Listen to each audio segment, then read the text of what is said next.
And what a tremendous race this young 25-year-old Robby McGehee from St. Louis is doing. And I wanted to race in the Indy 500, and that was all I ever wanted to do. Just going to go try to keep it clean and bring the Energizer motorsports car home at the end of the day. And the only thing I could think is like, holy crap, like they're going to fit 3 cars wide on this narrow track. And it was the crew chief, Steve Freed. We have no update on his condition. And I didn't even know what to do. I started to take my stuff off and say, I'm out. I got to go help Steve.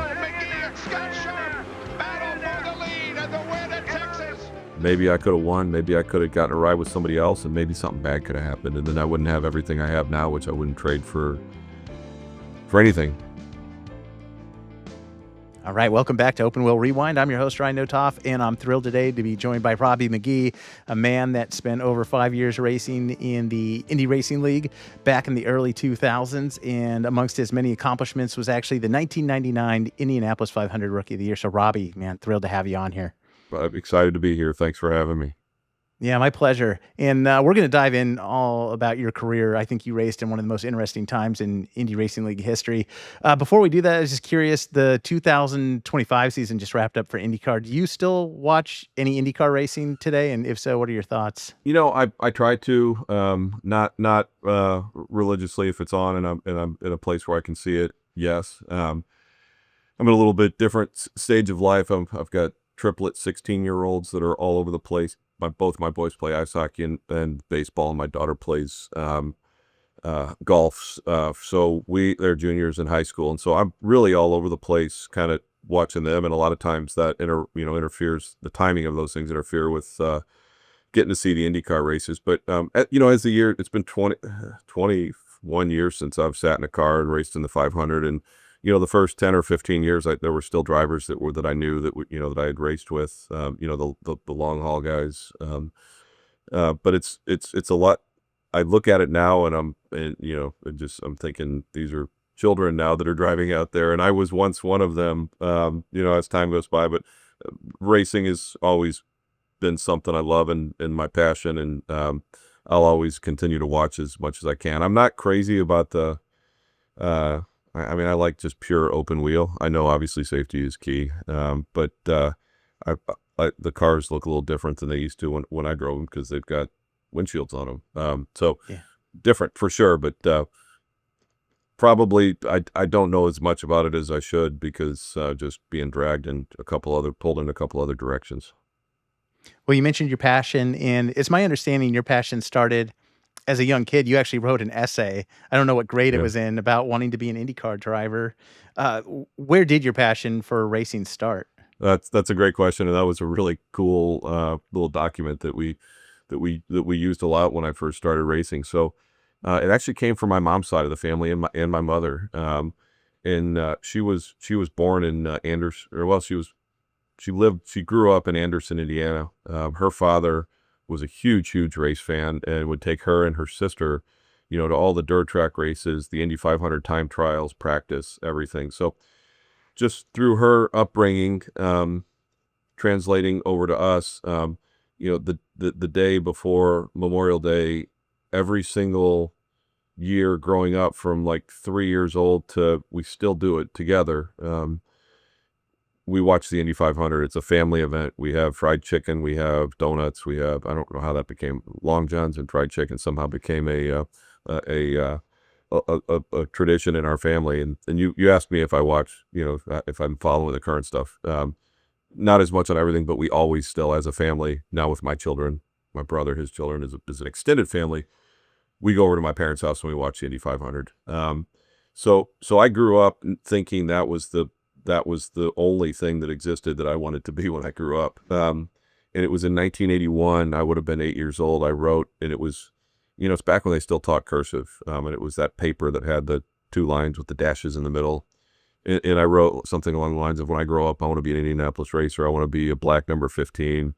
AJ Foyt and Johnny Rutherford are my favorite drivers. And I can't remember it. And I had like the construction paper cut out of a black car. So it's all I ever really knew, and it was in fact, and now as I'm older, I understand the depth of the Memorial Day weekend and how important that is within itself, way more important than anything else. But at the time, growing up, the weekend was Indy 500 weekend. So with all that, when I was 15 years old, my dad, who wasn't really into racing, wasn't really into cars, nothing, but he knew the passion that my mom had and that I had, he sent us to a Skip Barber racing school. It was at Indianapolis Raceway Park. I was 15 at the time, and it was awesome. Learned how to drive, and it was always, you go to the classrooms, and it's very technical racing, especially on a road course. You're really, figuring out where your turn-in is, where the apex is, where the track out is. And all these people were writing stuff down, studying this and that. And they asked me, I said, I just turn in when it feels right. And and everything was it just felt like it was just natural to me to do this. And of course I was hitting all the points, where you need to turn in, track out, and was always usually the fastest person out there amongst a bunch of people who were doing it recreationally. And again, this was my first time as well. But everything was just completely natural. They asked me where did I break? Which marker did I break at? And for me, it was, I don't really know which marker I broke at, but internally in my brain, I knew exactly which marker. And I could go a little bit further and a little bit further. So somehow I had it built in to kind of translate all that information that you're supposed to be thinking about without actually having to think about it, which kind of allowed you to think about how to go faster. So it was, that kind of started it. Went away for, I think, a year of college. And then I think when I was maybe 18 or 19, went back to Skip Barber school with my mom again, and started doing the Skip Barber Race School series. And of course I won every race I got in that. And the cool thing is, for the first year, my mom raced with us. She was out there, and there's a lot of great stories about her, because she was 30 years older than me. And probably the only female out there in most of the races. And when everybody got out and took their helmets off, you'd see all the guys in the back saying, "Damn it, I got beat by Janet." And of course, so we had a lot of fun at that point. I knew I knew I could do it. I knew I could go win races. It was a matter of, can we, as a family, can we afford to do this? It's very expensive up front. And we put together a deal to go race with the local guy here in the Formula Ford 2000 series. Did a little bit of Continental, which was the club. Bought an old Swift DB6, which was a car that was a couple years old and not the latest, greatest technology. In 1996, and did that. In 1997, put together a deal with a Canadian team called Key Tours in brand new Van Diemen cars. So they were the the latest technology cars. Went out and dominated the first race I was in on an oval. It's like, and I'd never been on an oval, and this was the oval at Walt Disney World down in Florida.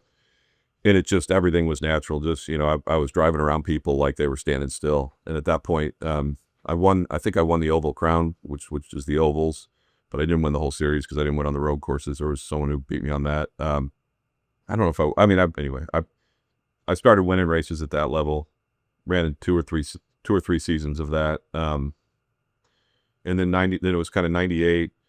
All the crazy stuff was happening with IndyCar and Champ Car kart.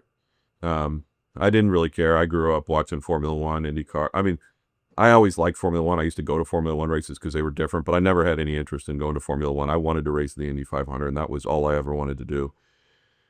So there was an opportunity. There were a couple of years of the IRL had been going on. Everybody was still fighting with each other and so on. But the beauty of that is when there was that split, I think it hurt open wheel racing, but at the same time, it gave a guy, with the name Robby McGehee, who's not Al Unser or not an Andretti or not someone else, an opportunity to sit in an IndyCar. My first race in an IndyCar, we went and bought actually Greg Ray's old car. Dave Conti, who was my Formula 2000 guy the last year, knew Tom Mapp, who ran Greg's team, and they had an extra Dallara for sale. We went and bought it. We basically moved my Formula One team, which I owned half of, up to IndyCar, which was crazy because you're going from a little it's Formula car, they share that, but one of them's got 175 horsepower, the other's got 800 horsepower, and the sizing was very different. Went out and tested, went out and raced. My first race was at Charlotte. Awful ending. The tire flew off, killed a fan. So they red flagged that, which was weird, being my first race ever in an IndyCar. It was red flag, but I did get a lot of time with driving around, and I got to feel humpies, bumpies, which is what they called those bumps in turn 3 and 4 at Charlotte. And I think R.I.P. I think Humpy Wheeler recently passed. I think I saw that, but I remember that very specifically. And guess what? The next race, my second race ever in an IndyCar, 1999 Indianapolis 500. I'd never been around the track. The first time I went around the track was about a month before the race. I just went up there. I mean, I'm 3 hours from Indy. I went up there with one of my friends or whatever, and we just rode the bus around. And the only thing I could think is like, holy crap! Like they're gonna fit 3 cars wide on this narrow track, really long narrow track, and we did. Went up there, did rookie orientation, got right through that. Went, practice, qualified.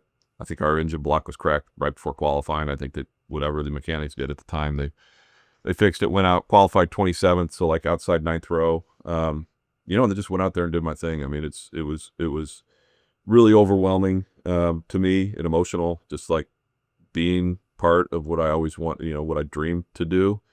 But then when the race starts, it's just another race. You're in the office and you go to work. Since we're talking about the 1999 Indy 500, one of the things that happened in that middle of that race, actually early on, I think in the first 10 laps, I mean, your crew chief was involved in an accident on pit road where he essentially got hit by a car, not yours, I think right in front of you. I think his name's Steve Freed, and was critically injured. So I was wondering if we could just pause and you just walk us through being in your first Indy 500 and your crew chief getting hit right in front of you, and how do you manage that? So you're out there, you're doing your thing. I'm in the Indy 500. Linda Conti, who was wife of Dave Conti, who I own the team with, was my spotter.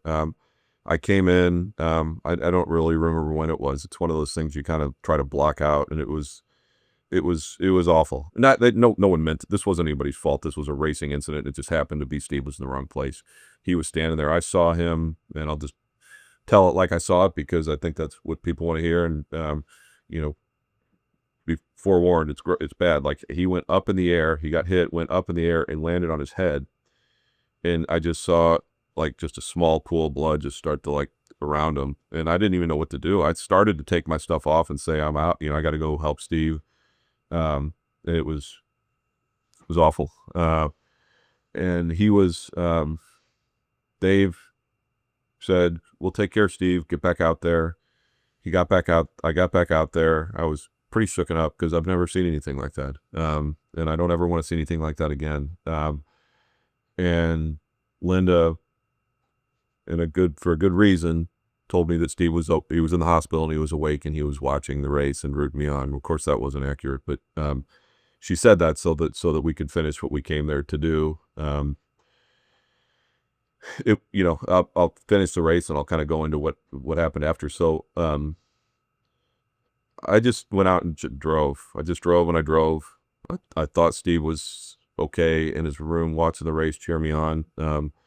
And so I was so overwhelmed with emotions and excitement and just not really, but just everything going on. I'm at the Indianapolis 500. You don't really have a lot of brain capacity to start thinking about other stuff when you're doing 220 on a really hard track to drive. And it's my favorite. It's the main dance, but good gosh, it's also frightening and terrifying in some cases if you're not the right set of mind or with a good car or whatnot. But at one point in the race, I said, "Hey, Dave, where's the next rookie?" And he said, "Fuck that. We're going to win the race. We're not going for the highest rookie." So, excuse my French, but I just want that's how it was pronounced. We're going to win this race. And to me, that the last 5 laps or whatever, I think I made one pass. Might have been Robbie Buell to the last couple laps and got from 6th to 5th place.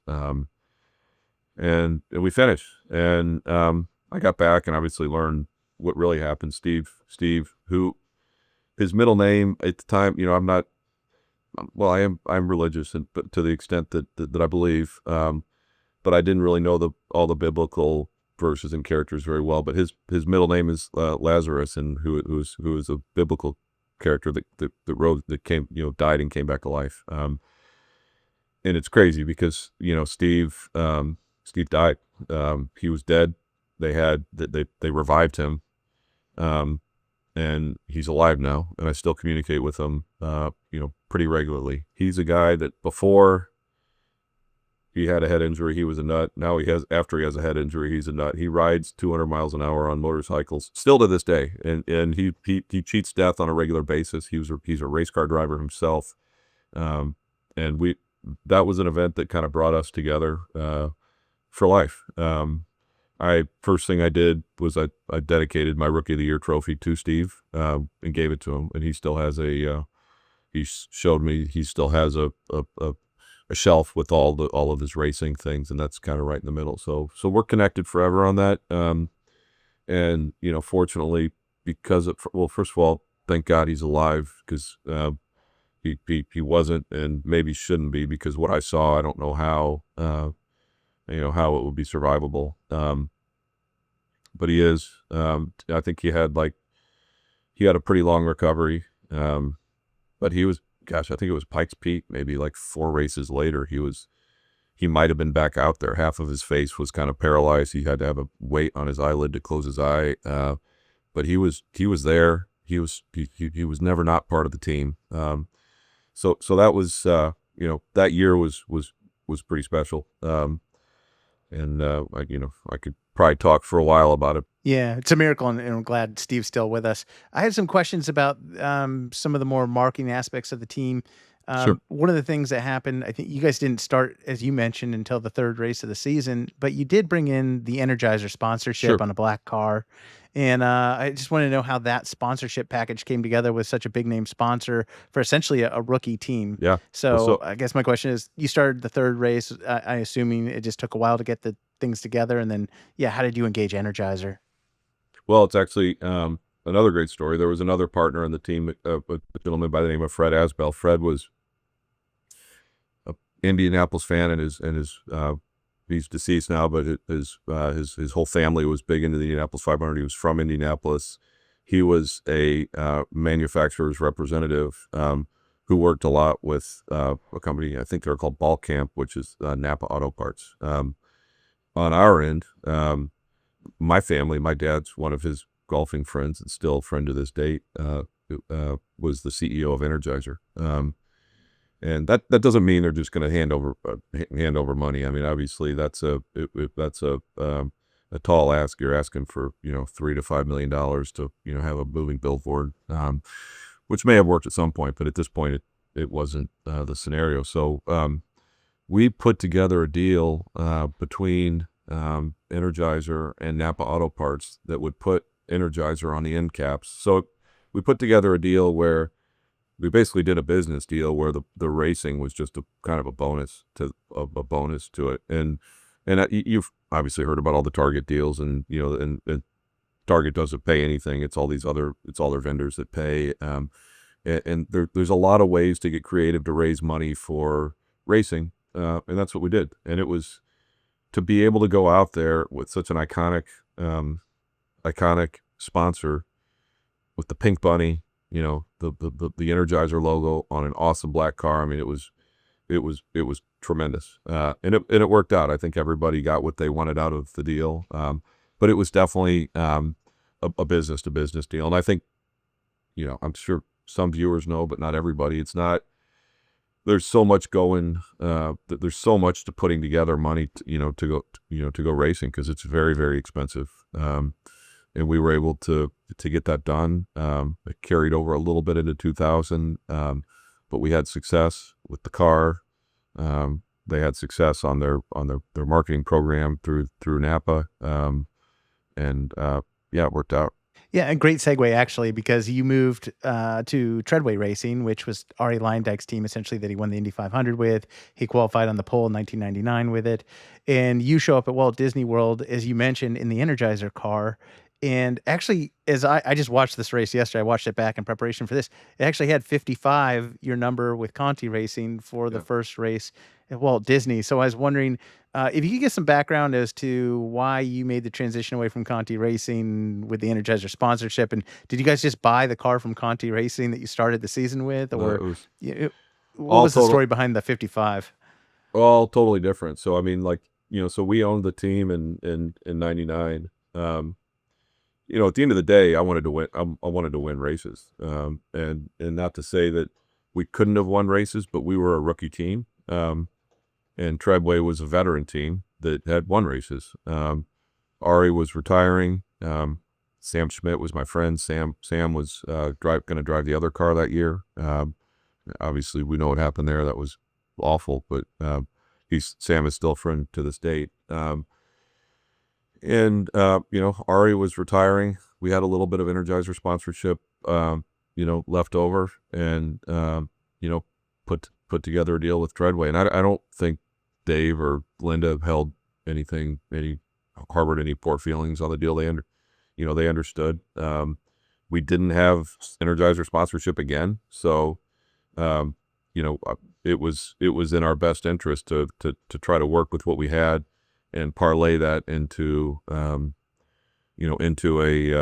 longer program, because I didn't want to just race like 2 races. I wanted to race the whole season, which ended up happening. And while I was driving the car, we had Mall.com and we had Meyer that came on board again. I think we had a couple of good races. I don't remember what happened in the first Disney race there, but then the second race was at Phoenix, and I had a really good car and just made a dumb kind of a rookie mistake. I was leading the race and just spun out, which is, I look back and think, why did I do that? But can't change history. So yeah, Walt Disney, you spun at Walt Disney and saved it, and then ended up finishing 10th. It was fun to watch. Did I really? Where did I spin in 1 and 2 or 3 or 4? I can't remember.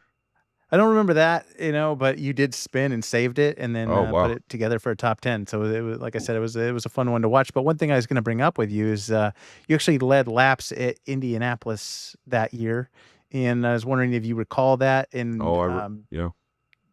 Yeah, that was my question. I think I had the car to win. I was working with the engineer named Jeff Britton. He was my assigned engineer.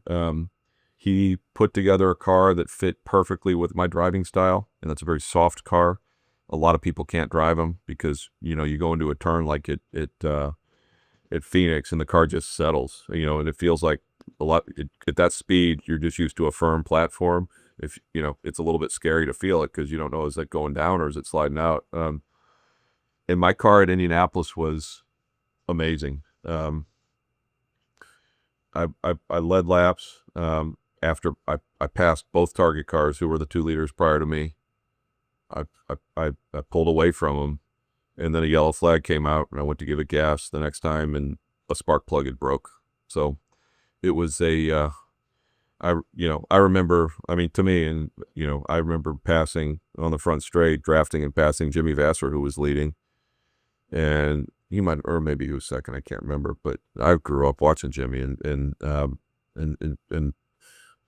Jimmy's, I've seen him a couple of times, and super nice, and I'll call him a friend. It was, to me, it's like, oh my God, I can't believe I'm passing Jimmy Vasser, because when I was driving the little cars, he was winning races for Chip Ganassi in Champ Car. It was an awesome race, except it just got, mechanical, got unlucky. That night I got to present the Rookie of the Year award to Juan Montoya, who I will say, he's the best driver skill-wise, and that I think I've driven against. I remember on a restart, he like full tanks, cold tires, just went flat into turn 1, and I'm like, oh, he's nuts. Sliding all over the place. To me, I don't know that's necessary, but it worked. And he, I just have a ton of respect, for his driving skills and driving style. But just to be running with those guys, to me was, I've really made it. This is so cool. But that was probably the biggest bummer ever, because my car was so comfortable. And then I took that same style, I think it was just shortly after that, down in Texas, where we had, that was the first ever closest race. Jeff Britton gave me a car that I just had so much confidence, that I was so comfortable in, that I just felt like I could do anything with it. And then at the time, I didn't know how valuable that was, until I drove some cars afterwards that were not so friendly.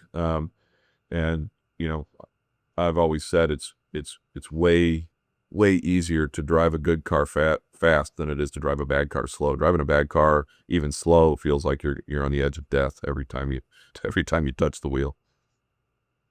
Well, let's talk about Texas for a second. You mentioned that you finished second, just inches away from winning. I think Scott Sharp won the race. Yeah. When you finish second like that and it's that close, and I mean, you had the lead at one point on the last lap. Are you pissed off when you finish, or are you happy because it's your best finish to that point?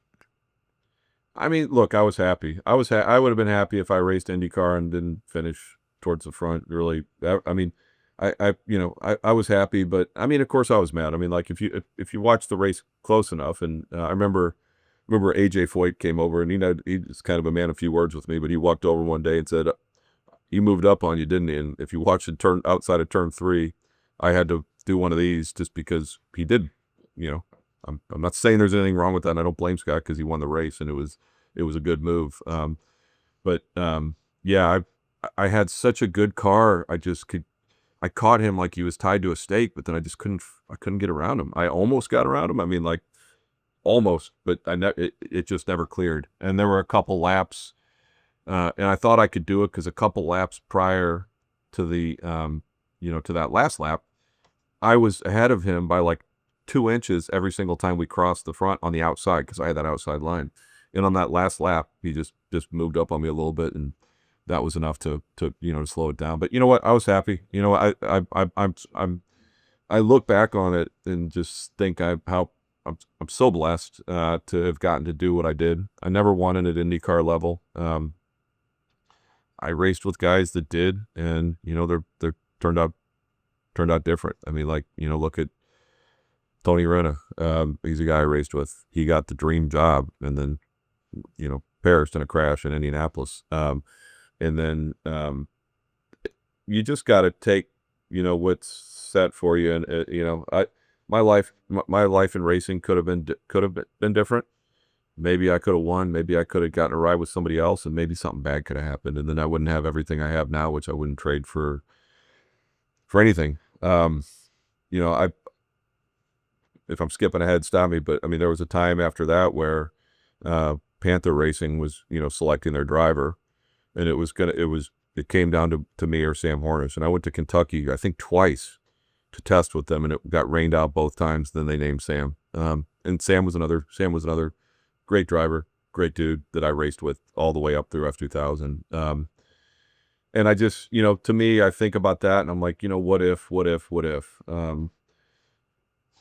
then what if I did do that? What if something could have happened bad, and I wouldn't be where I am today. So I can look back and say I wish different things happened, and what happened to me was meant to happen for me. I got 5 years. I lived my childhood dream. I now live a completely different life as a father, and we built the company, sold companies, and been very successful on that side, working with my dad, which was, something else I wouldn't trade for the world. So, yeah, I pissed? Yeah, I wanted to win, but, do I care now? Not really. I mean, it is what it is. Yeah. No, totally understand. Sticking on the 2000 season with Treadway, that was their last season in the sport. And I think to that point, they're the only team in Indy Racing League history that had won in every season. And they decided to close their doors, as I understand it. When did you learn that they were closing their doors, and how did that affect your job search for 2001? I don't really remember specifically how it went down or what went down or whatever. One thing I don't want to stop talking about the 2000 season until I just share how much fun I had with Arie Luyendyk. Yeah. What a mentor to have. He was kind of the team coach. He was, we would jointly go. He would come to all the marketing events. I mean, people were there way more to see him than to see me. I've got a couple of poster boards where Arie and I are standing next to Miller Lite, box of Miller Lights, and it was so cool to be able to work with Arie. And that was, that was, yeah, it was just really, really great to have him as a coach and a mentor as part of that team. And I still see Arie and his son, and every now and then, and stay in touch throughout life with them. After I don't really remember how or what the story was about Treadway, closing doors. I mean, I think it bums me out and it's disappointing. And this goes not just for the IRL, but for Champ Car. You got guys like Fred Treadway, you got guys like Larry Cahill, you got guys like Carl Hogan, who basically spent everything they had to participate in this and provide good teams and provide entertainment. And then, I feel like there's a little bit of, Champ Car comes back and all of a sudden, like, we don't care if Treadway's here or not. Well, I think I think that's a sad deal. And I'm not saying I know the answer to it. Larry Cahill, who I drove for a couple of years afterwards, like, we hardly had any sponsors. He was doing this because it was his passion. And, these were the guys that kept the series alive and really built the IRL because they fielded cars in the IRL. And I just say Carl Hogan because we know their family here in St. Louis. Carl Hogan spent his own money running that team. I think you found Helio Castroneves. I think you might have found Dario Franchitti, and all these awesome drivers. And then it's like, they spent all their money and then they're gone. I feel bad for owners like that. Fred Treadway is an awesome guy. I still see Fred. I still see Ricky. I'm grateful to have gotten to drive for them. But, they did a lot for the series. They helped build the series. And it's a shame that they were, and then even Panther Racing, they made it a few more seasons. But, it's like all these other guys came back and it's like, well, what about the people who kept the Indy Racing League alive and gave great entertainment and all the above. So it's a bummer to see that every one of the ones I just named are no longer driving or fielding teams. But again, it is what it is. Racing's a tough business. I've met a lot of really great people in racing. I've also met some people that I probably would never want to do business with again in racing. I remember standing, and this I don't know who he was talking about specifically, but I remember standing in like Rock Lobster or something in Broad Ripple before, sometime in the month of May, and Mark Blundell, the old Formula One driver, I started talking with him, and he said, the only honest guy in race, the only honest people in racing are behind the wheel. Basically saying, the drivers. But there's just so much money. Everyone wants to get their hands on it some way, shape, or form, and it takes away from the amazing passion that's around it. Not enough to not do it, but anytime there's that much money going around. But most of the people, the team owners, everyone I've really dealt with, and the people I still stay in touch with, I mean, they're family, really. I mean, you're on the road with them like, you're traveling circus for 3/4 of the year. You get to know everybody, and it was I don't have any regrets with any of the teams. Gotcha. Well, you brought up Larry Cahill there, and you moved to his team in 2001, I believe, and wanted to know, you mentioned really he's paying out of pocket. There's a lack of funding. Talk to me about racing in an environment like that that's probably, less funded than your previous roles. Yeah. How did it change for you, and what did that look like? I talked to Larry, and it's funny how we did it. I called Larry. Donnie Beechler had been driving for Larry, and I don't think Donnie didn't have any sponsorship money. And I had like a personal endorsement, I think, from a couple companies, like from Anheuser-Busch, not big money, I think a couple $100,000 maybe. And I said, that's what I got. I'll put, if we let me race for you, I'll put that into the team. And I loved racing for Larry. I met his team. It truly was family. It was his son, and it was, people that worked for his trucking company, and his, and his business. And we did something else that was pretty cool. For Larry's at the time, my dad was actively in the insurance business, which I'm in now as a broker. And Larry had the largest chain of Holiday Inn hotels in the United States. So thinking outside the box, hey, let's be the insurance broker for Larry.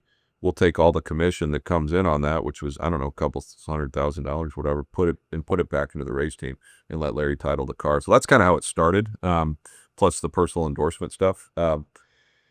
And, we went out and Larry wanted to win. Larry was a big kid. And when I raced for Larry, I always respected and loved the fact that, I knew my role was, to help to make sure he's enjoying what he's doing. Which he was. We had a couple challenges in 2002, but 2001 we ran the whole season, and we had some good finishes. It was tough. I mean, like, if we had a top 10 finish, it was a good day. If we had a top 5 finish, it was an amazing day. That's kind of where I learned in one of the Indy 500s that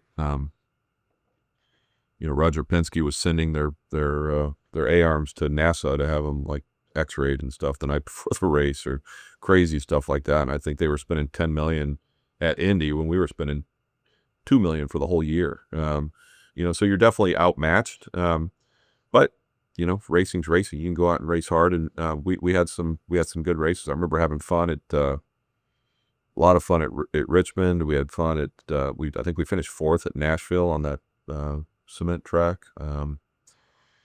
I really enjoyed my time with Cahill. I spent 2 years with him for the most part, except kind of the last couple races of 2002.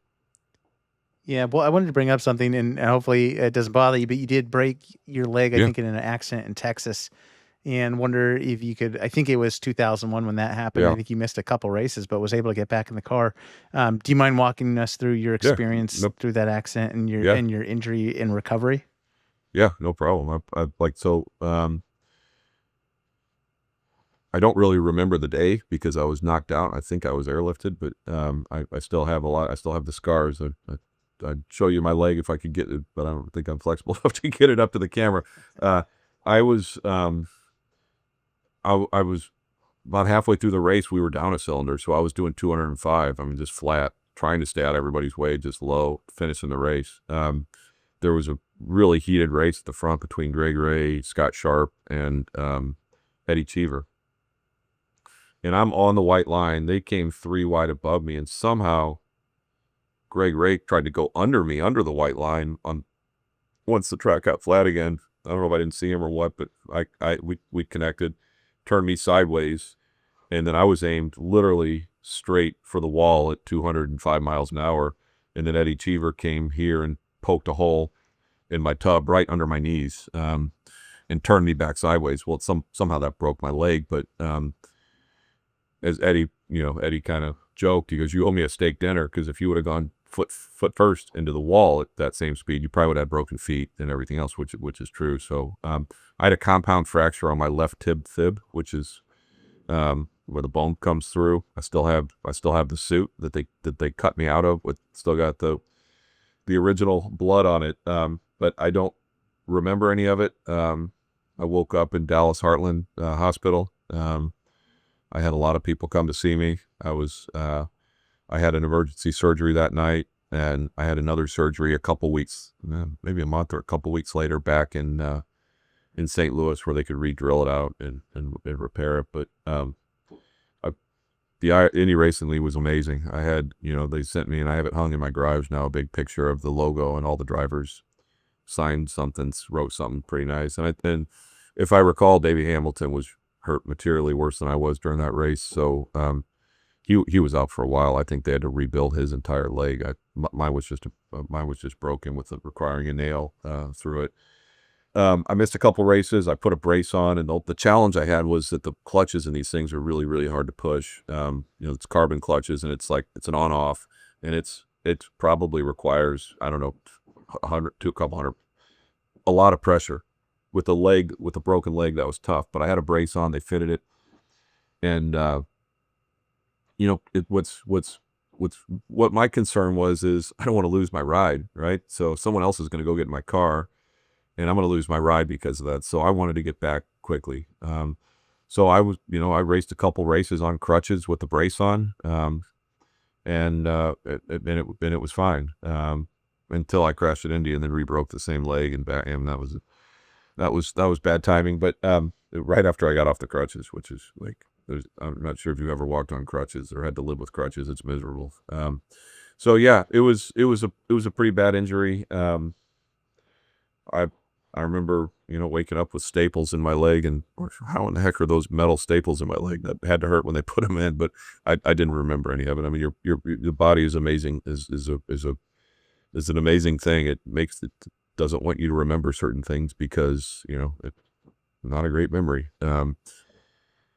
So yeah, that was that. I forgot about that. I don't remember how many races I was out, but I remember coming back at Kansas City, which was in July, so I couldn't have missed that too many, maybe one.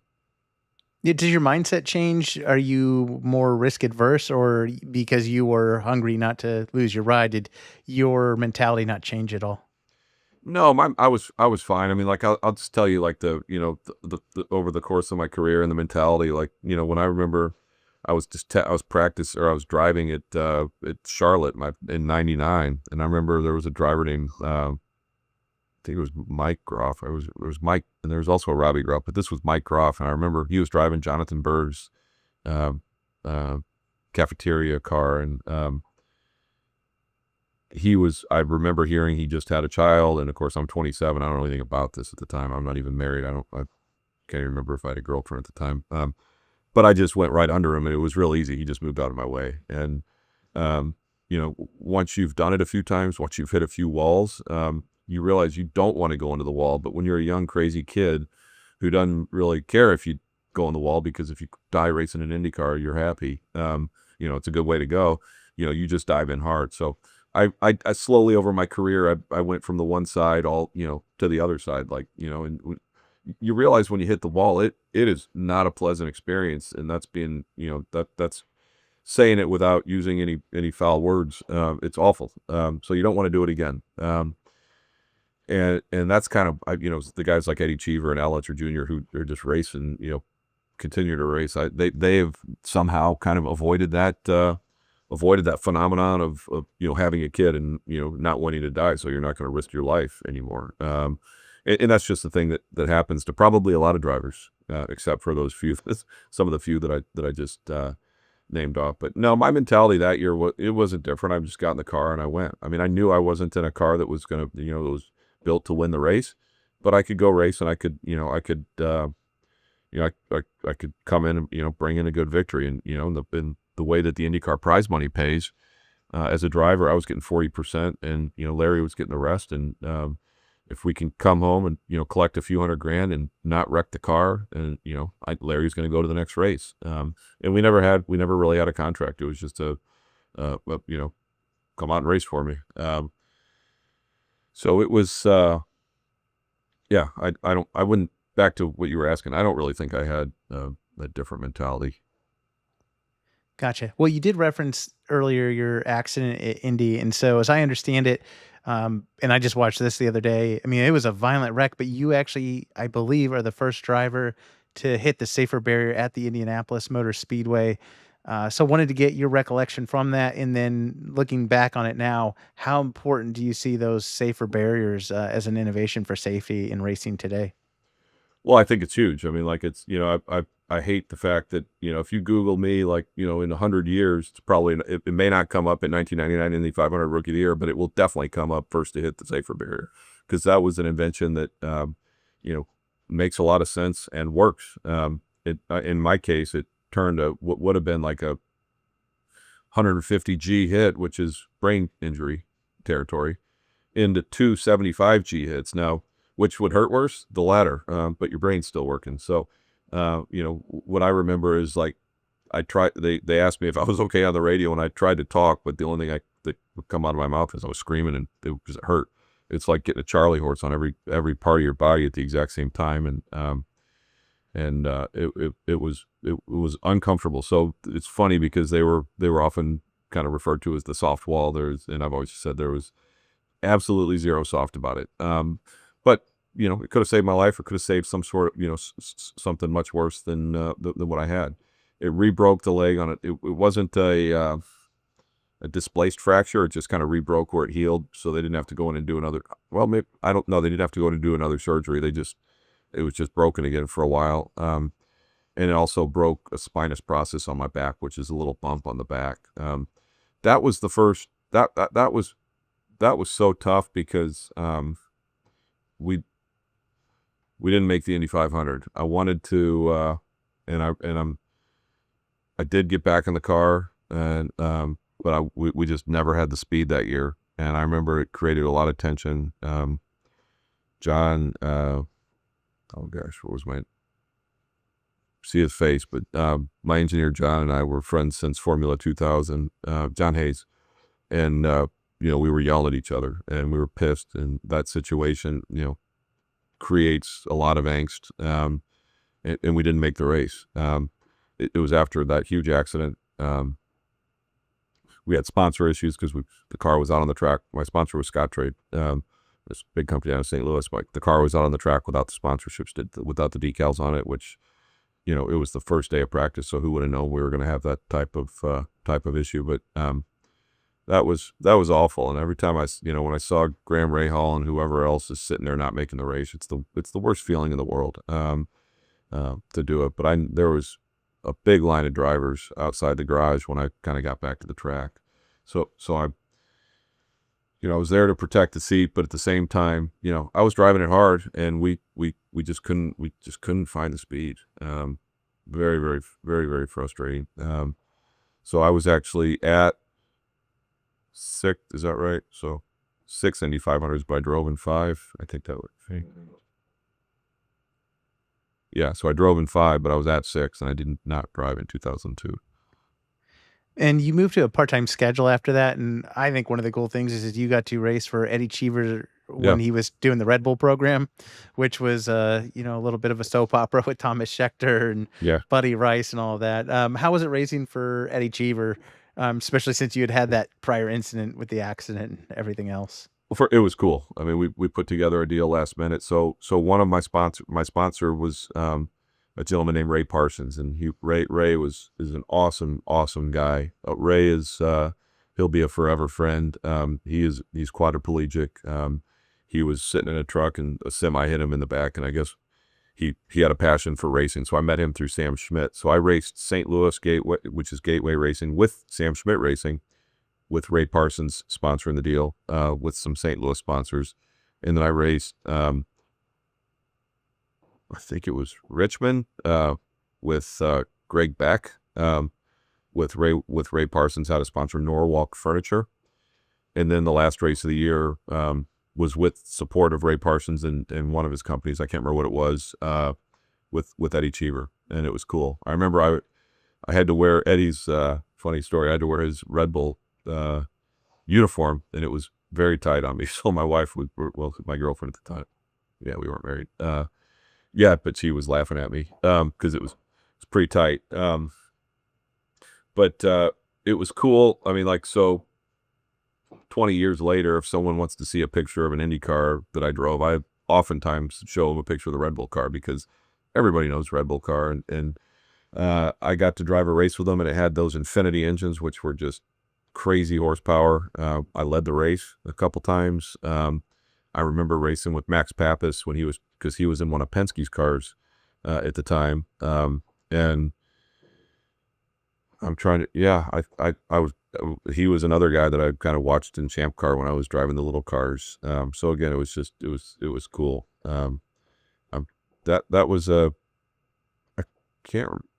don't remember where I finished there, but maybe 10th or something. I don't remember, but it was a great experience. And we actually, part of the deal was that Ray would keep the car after, because they were obsolete. And it sat in St. Louis at one of my friends' Bentley dealerships forever. And so everyone from St. Louis go in and see it, have my name on it and stuff. Ray ultimately sold it, but it was a neat experience driving for Eddie. Yeah, and kind of reflecting more broadly, besides from your Indy debut where you're the Rookie of the Year, is there another performance or race that you're most proud of during your IndyCar career? I mean, it has to be the 2000 Indy 500. I mean, it didn't end the way I wanted it to. And remember, the mechanic walked over, handed me, said that's why you didn't win this race. A $7 spark plug, porcelain broke on it. And it's just, and it's kind of like, but I think I have it up on my wall around here somewhere. I got a check for leading laps and, the big award checks or whatever. And it was a good day. Could have been better, but could have been worse. So that was cool, because that's where I was right in the mix of, that's right where probably I was at the height of the best chance we had to win anything, to win the race. And my stock as a driver was probably highest at that point. And then looking at your competition, who did you either find the toughest driver to race against, or maybe someone you just enjoyed racing against? You know what, I always, it could, you get people you trust and you get people you don't trust. I remember driving around Atlanta with wheels interlocked at 225 miles an hour with Buddy Lazier, and Buddy's an awesome guy, awesome driver. I loved racing with him. We found ourselves, together a lot. That was probably maybe in 2000 or 99 year, but I think 2000. Scott Goodyear, we had some funny choice words that were on the radios about each other, but ultimately we're good. I never really had, there were drivers you looked out for because you knew they weren't looking and they were just going to crash you if you tried to pass them. And then there were, I had people that I raced around that I was comfortable with. Scott Sharp being one of them. I mean, you look at us locking, that 220 or whatever the speed is, at 1 inch apart. You got to trust the other guy in there, and you got to know that you're there to race and not die. But I'm trying to think. I've had, thinking from a teammate standpoint, with Treadway, I raced with Jason Leffler, who was awesome, and he unfortunately passed away in a crash. And Shiggy Hattori, I think I might have read he had passed away in like a car accident or something, but maybe I can't remember. He was good to drive. They're all good folks.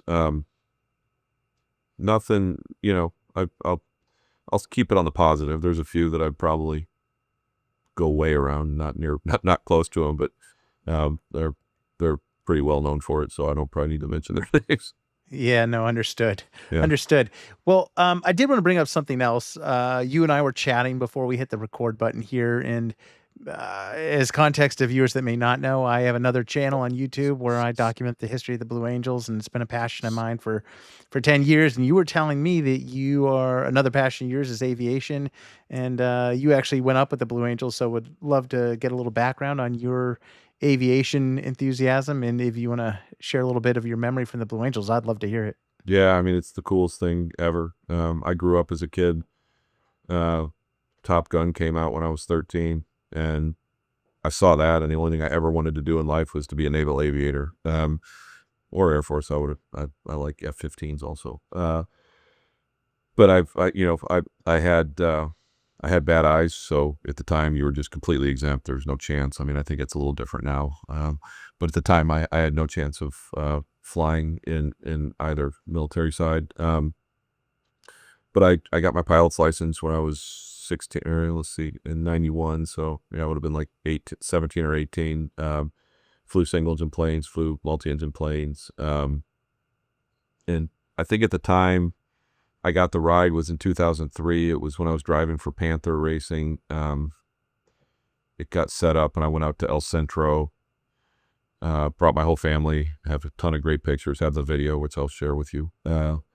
And got to ride in the back seat of number 7 with, his call sign was Merlin. And we talked a lot about it. I told him I knew everything. I mean, I was a pilot, so I could see, I could see most of the instruments were similar. And it was, we took off, did, performance climb, did all the maneuvers, fell asleep at least once, like severely, woke up, had no idea where the hell I was, upside down at the top of an Immelman maneuver. And I remember he said, "Good morning, sunshine." So it was, and now my passion, I fly, I have a jet that we fly. I have a Gulfstream G100, which is a Israeli aircraft Astra that was relabeled when Gulfstream bought Galaxy Aerospace. And it is absolutely my passion. And I think a lot of race car drivers love flying planes. I mean, if you look around, you got guys flying helicopters, planes. I think some have even flown real big planes, jumbo jets. But riding with the Blue Angels was probably the coolest thing in my life I've ever done, to the extent that I came back to Missouri, and I believe I wrote a letter to Kit Bond, who was our senator, to see if I could be exempt from the from the age limitation, because I think I was 34. I had LASIK by that time, so I could see. And then obviously nothing ever came from it. But again, it's just the most fantastic thing ever. And I as I sit here, I can look at multiple pictures in my office that have Blue Angels in them. Yeah, just like the ones behind me here. I got a question related to how you deal with high G forces as an IndyCar driver. Was that at all helpful in preparing you for the high Gs that you felt in the back of a Blue Angel? Because you mentioned you fell asleep there, and I guess that shocks me given your G tolerance as a race car driver. Well, I was a little vain, and I made the mistake. Like, they teach you how to do the hick maneuver. You squeeze all your muscles and you say hick, hick. And of course, I'm there, and the camera's right on me, and I'm like, that looks kind of stupid. I'm not going to do that. I didn't do it, and it didn't work out for me. What I'll say is that it's just absolutely amazing. Those guys, and I don't know if they do now, but at the time they did not wear G suits. They were in the gym training hours and hours a day. Those are probably some of the fittest individuals out there that are flying the Blue Angels. Yeah, they haven't changed. They still don't wear G suits, but Yeah. that's awesome. Yeah, I've always wondered that because I've seen a lot of IndyCar drivers go up and they always play it in a little segment online, and then a lot of the drivers. I put one on my webpage the other day of Alex Zanardi getting out of the back of Blue Angel and kissing the ground, and I was like, that's so strange, given you guys are nuts with what you do. So It's a different. I've never.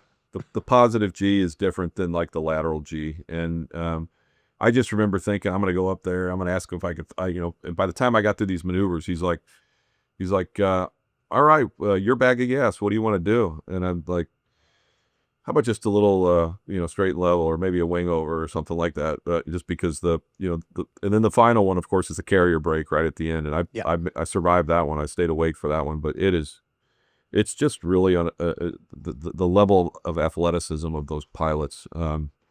It's just so cool. I mean, I would anything to be able to have done that, and it's everything about it's awesome. I mean, I don't need to explain that to you because you're aware, but it's so cool. Yeah, no. Well, cool. Thanks for sharing that. And as we close out here, the one thing I ask every driver on this podcast is, what advice do you have for a young person that is trying to make it in IndyCar today, based on your experience? I'll kind of go back to the beginning. I raced against and with some really good drivers. I mean, probably maybe better than me, that didn't make it past where I was racing them. Formula 2000, whatnot. It's very much about being in the right place at the right time. It's about being lucky. And when I say lucky, I mean Roger Penske's definition of lucky, where opportunity meets preparation.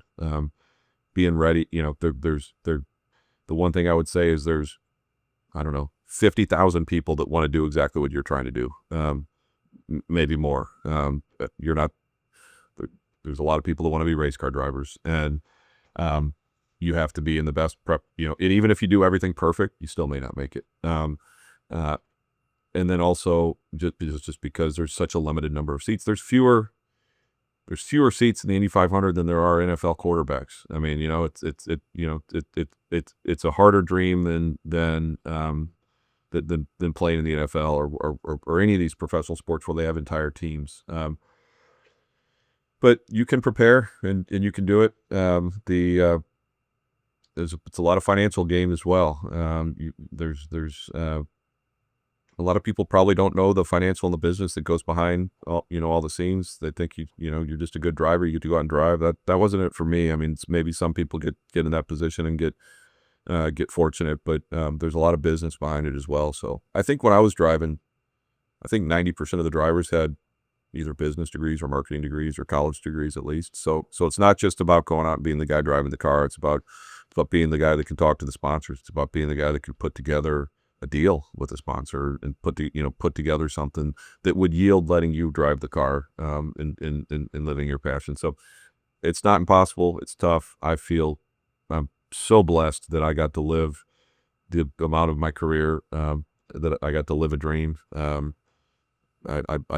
know I'm fortunate to have done that, and only look back with great memories of it.